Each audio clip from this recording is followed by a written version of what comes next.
Bonjour à tous, Alain Rodriguez de l'ACTA. Je suis à Baziège, dans la Midi-Pyrénées, et je vais vous présenter les résultats d'un dossier qui date déjà, c'est 2016, donc ça a commencé en 2017. Donc je vais vous demander un petit peu de tolérance par rapport à ce qu'on savait à l'époque et ce qu'on sait maintenant. Donc c'était un projet... Voilà. Les questions principales qu'on se posait à l'époque, et qu'on se pose toujours, j'ai l'impression, c'est est-ce que la couverture du sol, c'est un outil qui nous permet de gérer la flore adventice, au-delà de tous les services vertueux qu'elle amène, couverture du sol, qu'on a vu tout à l'heure, c'est parfait. Et puis, quel est l'effet de ces couverts? Je vais essayer de régler un petit peu tout ça, parce que je ne vais pas y arriver comme ça. Voilà. L'effet de ces couverts sur l'évolution générale du salissement des parcelles. Est-ce qu'on est capable de les maîtriser ou pas? Est-ce que c'est un outil? Alors voilà, on a déposé un projet national avec les partenaires des instituts techniques, donc bien sûr les partenaires traditionnels, Arvalis, Terre Innovia, l'Institut de la Betterave. On avait aussi les chambres d'agriculture, on a le CREAB, l'ITAB, les écoles d'agriculture, enfin bon, l'INRA, tout ça. Voilà, c'était un gros projet national. Déposé en 2016 et puis qui a débuté en 2017 jusqu'en 2019. Là, je sais qu'au fond, vous ne voyez rien parce que j'ai passé la matinée au fond, donc je sais très bien. Donc je vais vous expliquer un petit peu. Il y a trois actions, il y a trois grosses actions. Qu'est-ce qui se passe? Dites-moi. Je parle trop fort. Tout va bien? Allez. La première action, c'était quoi? C'était... on va voir l'effet découvert à l'échelle de la culture. Ensuite, on va voir ça à l'échelle du système, globalement. Donc, c'est la gestion du couvert, l'effet du couvert sur des cultures, et puis après, comment gérer ces couverts dans le système. Puis, bien sûr, la valorisation inhérente à tout ce type de projet. Alors, je n'ai pas dit, c'est un projet CASDAR qui est financé par le ministère de l'Agriculture. Bien. Alors donc je vais vous donner quelques résultats, je ne vais pas tout vous donner. Les trois axes principaux, c'est le semi-direct qui a été travaillé à Dijon, par l'INRA de Dijon. Voilà, les couverts permanents plutôt travaillés par Arvalis. Et puis un essai système qu'on a mis en place sur le lycée agricole d'Ozeville avec la plateforme agroécologique et puis l'ACTA. Alors l'INRA, la question qui se posait, c'est quoi? Est-ce qu'il vaut mieux semer des couverts avec beaucoup d'espèces ou découvert avec peu d'espèces? Et donc ils ont fait le choix de mettre en place une manip sur deux années, 2 fois la même manip, 2 années successives, où ils ont comparé des couverts avec 2 espèces. Si on avait su, on en aurait mis 3, c'est dommage. Bon, on n'a fait que 2, bon, on aurait pu en rajouter une 3e, et on les compare à 8 espèces. Voilà, des couverts simples à des couverts composés. Et puis, autre critère de comparaison, avec ou sans légumineuses. D'accord? Donc, on va comparer tous ces couverts. Alors, parmi les espèces que vous voyez ou que vous ne voyez pas, il y a de l'avoine, du seigle, sorgho, millet, des différents types de vestes, des trèfles, etc., navettes, etc. Donc, et puis, dans ces couverts-là, différenciés, on va voir l'effet de la fertilisation, de l'irrigation et l'effet sur la flore adventice. C'est la grande plateforme en micro-parcelles qu'ils ont mis sur Dijon. Qu'est-ce qu'ils nous disent? Eh bien, ils nous disent que les couverts qui produisent le plus de biomasse sont ceux qui n'ont pas forcément de légumineuses. Voilà. Si on veut produire de la biomasse, on n'est pas obligé de mettre des légumineuses. Par contre, qu'est-ce que c'est qui amène la matière organique dans le sol? Est-ce que c'est la biomasse et les légumineuses? D'accord? Ça, c'est une première question. Mais ceux qui produisent le plus de biomasse, qui font le plus de couverts, c'est tous les couverts qui ne comportent pas forcément des légumineuses. Donc, c'est les moutardes, les facélias, etc. Ça, on le sait maintenant. On le sait, c'est acquis. À l'époque, on ne savait pas tant que ça. Voilà. Deuxième, si j'amène un peu d'azote, alors on est un peu hors d'âge là, parce que l'azote coûte très cher maintenant. Ouais. Mais si on en amène de l'azote quand même, et j'en connais qui le font dans leur couvert, eh bien on favorise le couvert et on provoque une augmentation du volume d'à peu près 50% du volume. Voilà. Et ça, forcément, à nouveau, dans des couverts qui n'ont pas de légumineuses, puisque la légumineuse ne va pas le valoriser. Donc voilà, on peut fertiliser à l'époque où ça ne coûtait pas trop cher. Voilà. Et est-ce que si je mets beaucoup d'espèces dans mon mélange, est-ce que ça favorise la concurrence sur les adventices? Non, pas forcément. pas forcément. Ce qui favorise la concurrence sur les adventices, c'est le volume végétal. Hein. C'est pas, il y avait une idée, je ne sais pas si vous vous souvenez, une idée d'espèces complémentaires. Ça doit exister toujours. Mais ça ne marche, ces espèces complémentaires, des grandes espèces, des petites, qui vont boucher les trous, en fait, c'est une espèce de maillage d'espèces comme ça. Ça, c'est une idée qui existe en écologie, mais qui a une vision plus à très long terme, quoi. Sur une interculture de quelques mois, ça ne marche pas, quoi. C'est un truc, il faut être assez rapide et direct. Voilà, ça c'était à peu près pour l'INRA. Donc en résumé, l'INRA nous dit quoi? Il nous dit, si vous voulez faire du volume végétal, c'est pas la peine de mettre beaucoup d'espèces dans l'objectif de faire du volume rapidement, vous en mettez que 2, pas forcément des légumineuses. Si votre objectif par contre c'est de faire un couvert avec, comment je vais pouvoir vous expliquer ça? Un couvert avec un autre objectif qui n'est pas forcément de faire du volume, mais aussi d'amener de la biodiversité et peut-être des qualités de votre couvert que peut-être vous ne ferez pâturer. Hein, qui sait? Alors, à ce moment-là, vous pourrez rajouter des espèces complémentaires. Voilà. Ce qui fait la concurrence du couvert sur la flore adventice, c'est le volume végétal. Reste toujours la question de savoir, est-ce que c'est un outil qui va nous permettre d'avoir des parcelles plus propres après le couvert? Parce que c'est ça la question. Hein. Ce qu'on veut, c'est pas que le couvert soit propre. Ce qu'on veut, c'est que notre culture soit propre derrière, hein, globalement. Et donc c'est comme ça qu'il faut raisonner. Bien. Et puis après, donc ça c'est un petit peu les résultats de l'INRA, là. Puis il y a une autre étude assez dense qui a été menée par Arvalis, qui ont compilé un grand nombre d'essais où ils comparaient à la fois des essais de 2017 à 2019, des essais alors avec un colza, un couvert semé dans le colza, et différentes modalités de destruction de ce couvert, puis ensuite on met un blé. D'accord? C'est ça la succession. Donc on fait un colza, un couvert un semis de couvert sous le colza. Ensuite, destruction chimique, mécanique ou mixte de ce couvert et implantation d'un blé. On regarde ce que ça donne. Voilà. Donc c'est une série d'un grand nombre d'essais là. Voilà. Donc qu'est-ce qu'il nous dit? Il nous dit que ces couverts, un petit peu, finalement, ça nous amène des restrictions de désherbage. Donc concernant la gestion de la flore, l'implantation de couverts ou la gestion, la conservation de ces couverts, des couverts permanents ou pseudo-permanents, ça va nous compliquer la vie en termes de choix de molécules et de gestion de flore. Ça, voilà, ça c'est la première découverte, c'est pas énorme, hein, mais on le savait. Hein. Et le couvert permanent, généralement, ce qu'on a pu observer dans ce réseau national, c'est qu'il se salit plus vite que le reste, hein, que les autres, parce que d'une part, on n'arrive pas à le maîtriser rapidement, et d'autre part, souvent, c'est les graminées qui passent dedans. Voilà. Pour les dicotes, globalement, ça se passe bien. On arrive à maîtriser les dicotes. Dans les couverts, il n'y a pas d'espèces qui grainent, ou très peu, ou alors des petites espèces. Donc ça, c'est une très bonne nouvelle. Par contre, ce qui passe au-dessus, ce sont les graminées, c'est les raies gras, et les vulpilles et compagnie. Ça, on va en reparler tout à l'heure. Et c'est ce qui pose actuellement le plus de problèmes. C'est comment gérer ces raies gras sorties d'hiver pour implanter des cultures de printemps. Voilà, la grosse problématique. Voilà. L'impact sur la flore adventice dans les blés est très incertaine. On ne sait pas ce qui se passe. En tout cas, l'impact direct n'est pas évident. Et ça, c'est assez classique, c'est valable pour plein d'études. Je me souviens des toutes premières études que j'ai faites dans les années 90 sur la jachère. Il y avait une année pratiquement entière de sol nu avec des développements inconsidérés de flore adventice sauvage. Et on nous avait demandé quelle est l'incidence sur les cultures qui suivent. Eh bien, zéro. On n'a rien vu. On n'a rien vu parce qu'il y a un effet de latence du sol. Il y a des espèces spécifiques qui se développent dans l'interculture qui ont beaucoup plus de difficultés ensuite à se développer dans la culture. Tout n'est pas aussi simple que ça. En tout cas, ce qu'il faut dire, c'est qu'il n'y a pas d'effet du couvert pour l'instant sur le salissement des parcelles qui suivent, en dehors des accidents de maîtrise dans le couvert. Hein? Voilà. Et puis, bien sûr, le travail du sol, je suis désolé, mais j'avais en parlé un petit peu, puisque le travail du sol, ça reste encore la modalité la plus efficace de maîtrise des couverts et du salissement. Voilà.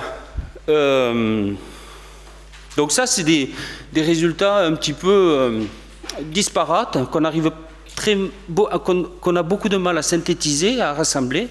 Et donc, on s'est dit à Hauseville, on s'est dit on va mettre en place un essai où on va mettre en place un gradient de travail du sol, du labour au travail du sol superficiel ou au non-labour, et on va croiser ça avec une durée croissante de couverture du sol.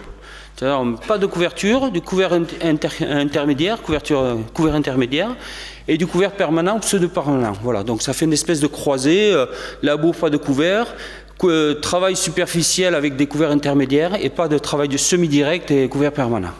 Et on va essayer de voir ensuite à la fois la faisabilité, les difficultés ou pas, ou les facilités de conduite de ces systèmes, et puis surtout l'impact sur la flore. Alors bon, vous avez le tableau là que vous n'arrivez pas à lire, je le sais. Globalement, dans les couverts intermédiaires, c'est facélie moutarde, globalement. Dans le couvert permanent, c'est du trèfle blanc de nain. Et puis il nous est arrivé une année de faire un couvert enrôlé sorgho fève orale. Vous savez, sorgho juste après récolte de la céréale, et après destruction du sorgho à l'automne, et on implante une fève orale pour l'hiver. Voilà. Un couvert enrôlé. Voilà. Et donc, bon, voilà, vous avez la succession.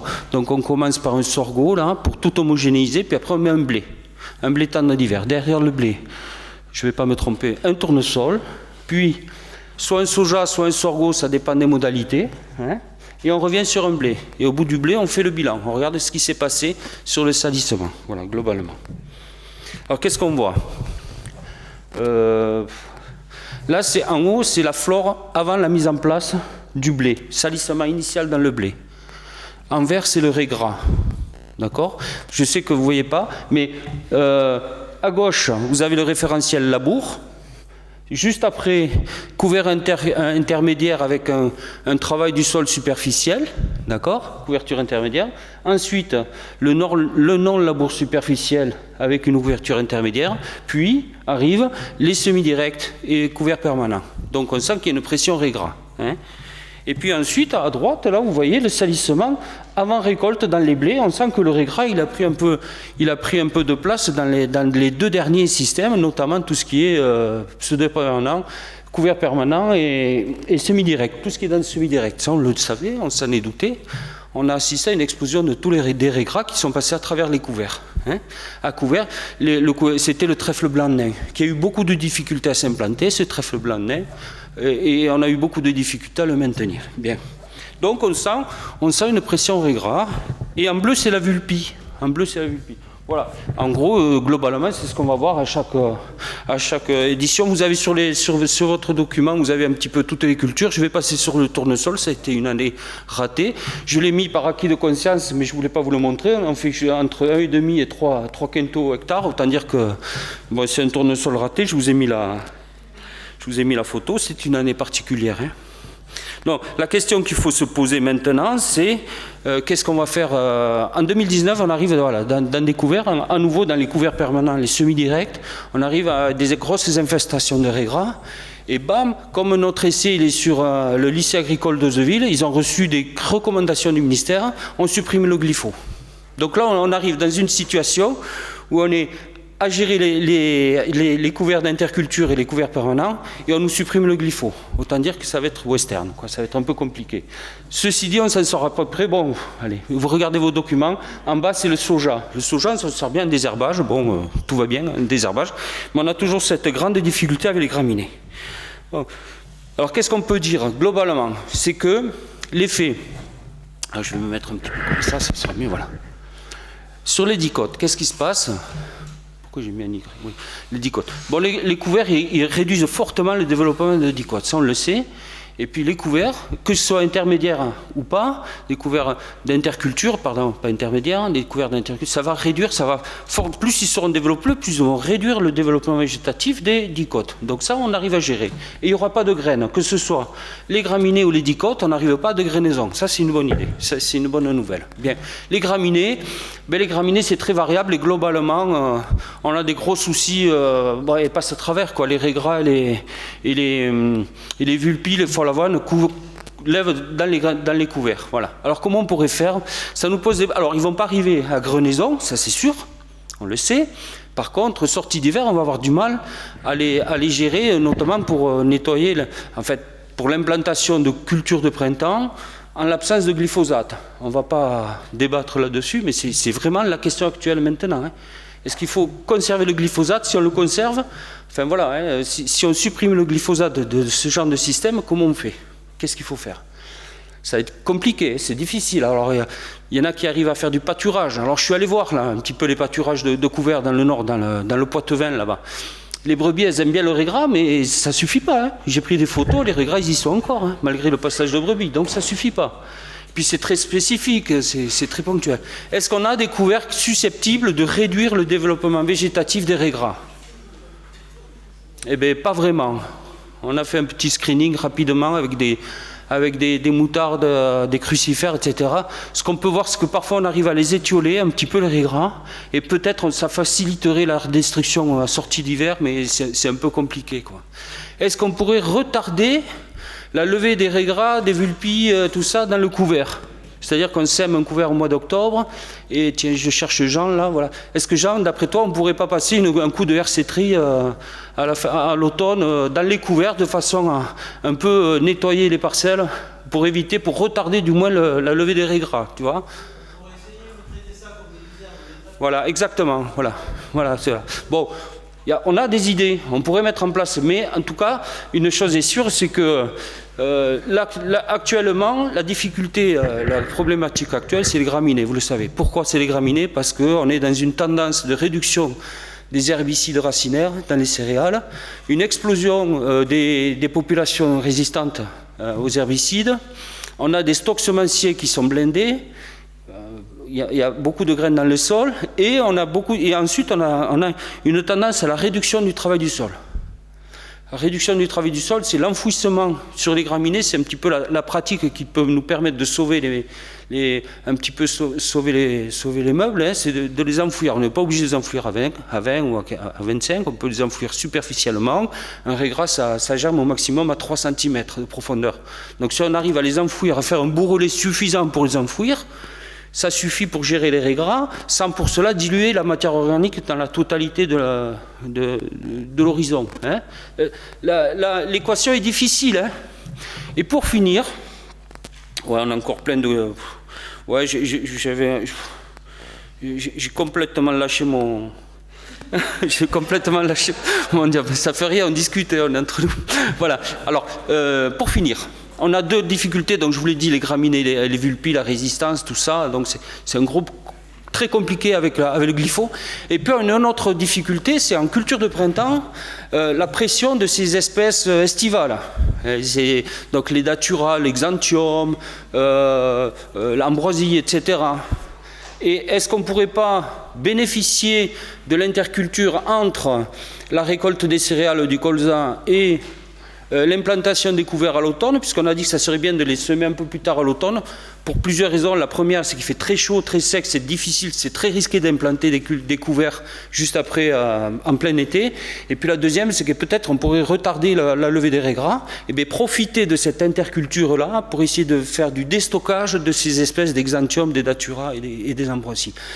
Il y a deux options. Soit on essaie de faire ça et on travaille l'été, on passe des outils régulièrement pour essayer de déstocker ces espèces. Soit on sème directement, rapidement un sorgho juste après récolte pour couvrir le sol.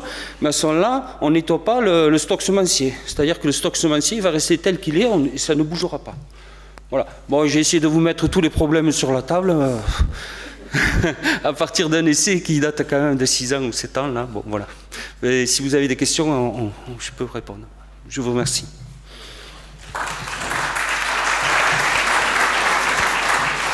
Merci Alain. Tu nous as mis des questions ou des problèmes sur la table, mais qu'on apporte tes réponses. Est-ce qu'il y a quelques questions justement par rapport à cette intervention-là? Bon, faire des couverts sans glyphosate, c'est pas possible. Bah, comme l'a dit Jean-Marie, hein, c'est ça? Jean-Marc, je ne sais plus. Chacun son couvert. Le problème des couverts, c'est que c'était territorialisé. Et il y a des régions où ils vont le faire, ils pourront faire des couverts sans glyphosate. Hein, si tu vas dans des sols légers, sans argile, hein, voilà, où tu peux travailler au printemps, tu peux retourner tes couverts. Tu vas dans les Landes, par exemple. Tu retournes, tu passes ton labour, le lendemain tu peux semer ton truc, il n'y a aucun souci, il n'y a pas de problème de glyphosate là-bas. Hein. Par contre, tu viens dans les argiles, dans le Roguet, tu sais mieux que moi, c'est une autre histoire. Hein. Voilà. Bon, c'est un choix de société, hein, comme on disait. Hein. Il y a Marc, au fond, il prend des notes. Attends, je t'amène le micro. Oui, ma question est prospective, je suis d'accord avec toi, il ne faudrait pas que je le dise trop fort. Difficile sans glyphosate actuellement. Hein. Et c'est Stéphane Le Foll qui le disait, jusqu'à il n'y a pas très longtemps. Mais enfin, demain. Benzobicyclone dans tout ça, l'Avanza qui nous est promis 2025-2026. J'ai pas, excuse-moi. La substance active benzobicyclone qui est notre perspective antigraminée. Oui, c'est peut-être trop tôt pour en parler. Actuellement, on déroge sur certaines cultures, notamment sur riz. Hein. Bon, mais c'est pas pour tout de suite, donc. Alors, pour te rassurer, Arvalis a mené des essais avec tout ce qui est les bioherbicides, en combinant les bioherbicides et travail mécanique. C'est Jérôme Labreuche qui a fait ça. Hein. Ça marche pas, hein, c'est pas du glyphosate, hein, on est d'accord. Hein. Il faut le mettre, hein, faut le dire. Voilà. C'est embêtant parce qu'on sent que ces couverts, ils ont beaucoup de vertus agronomiques et qu'on part d'un modèle initial unique dans les années 90, 2000, on est un modèle unique. Et là, on est en train de rayonner sur plein de modèles et ces couverts, ils nous amènent beaucoup de possibilités. Mais par contre, il faut avoir des... Voilà, s'il y a un message à donner, c'est ce point de vigilance au regard de la flore adventice par rapport à ces couverts. Ces couverts qui sont très vertueux, doivent être surveillés de près, notamment sur l'évolution du salissement. Et dans un contexte de réduction des... Ça va te faire plaisir, Marc, de réduction des solutions de désherbage. Ouais. Et de réduction du travail du sol. Bon, voilà. On ne peut pas tout avoir. Hein. À un moment donné, il faudra choisir.